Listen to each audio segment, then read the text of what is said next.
Hello నమస్తే అండి, welcome to Mahesh world. ఈరోజు మనం బ్లూ టీ పెట్టుకుందామండి.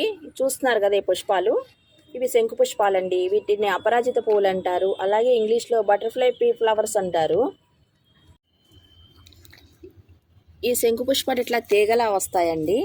ఇది ఊరికే మొలుస్తుంది, పువ్వులు కూడా చాలా వస్తాయి. అయితే ఇది కొత్తగా పెట్టిన మొక్క అండి. ఇది ఈరోజు ఒక పువ్వే వచ్చింది.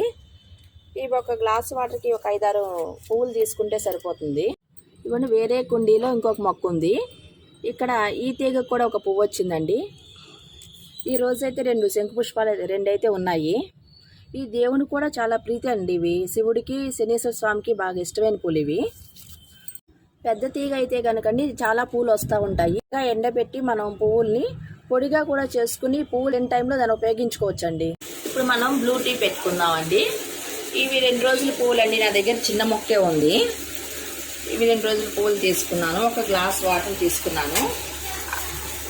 ఆ గ్లాస్ వాటర్లో ఈ పువ్వులు వేసి బాగా మరిగించాలండి.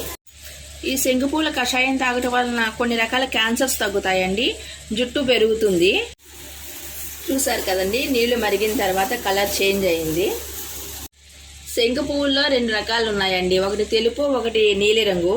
ఎక్కువగా ఈ కషాయానికి నీలిరంగు వాటినే వాడుతూ ఉంటారు. ఈ కషాయం తాగటం వలన యంగ్గా కనిపిస్తారండి, స్కిన్ ఇలా ముడతలు లేకుండా ఉంటుంది. ఇది తీసుకోవటం వలన బరువు కూడా తగ్గుతారండి. కానీ కంటిన్యూస్గా ఒక 3 months అయితే వాడాల్సి ఉంటుంది. ఇప్పుడైతే మనకి బ్లూ టీ రెడీ అయిందండి. ఈ బ్లూ టీని ఇట్లానే తాగేయచ్చండి. అయితే కొంతమంది తేనె కలుపుతారు. తేనె కలపడం వల్ల ఎక్కువ క్యాలరీస్ యాడ్ అవుతాయి అని చెప్పేసి నేనైతే తేనె వేసుకోనండి, అట్లానే తాగుతాను. ఇలా శంకు పువ్వులు ఎండిన తర్వాత పౌడర్ చేసుకున్నది ఒక గ్లాస్ వాటర్కి 1 స్పూను పొడి వేస్తే సరిపోతుందండి.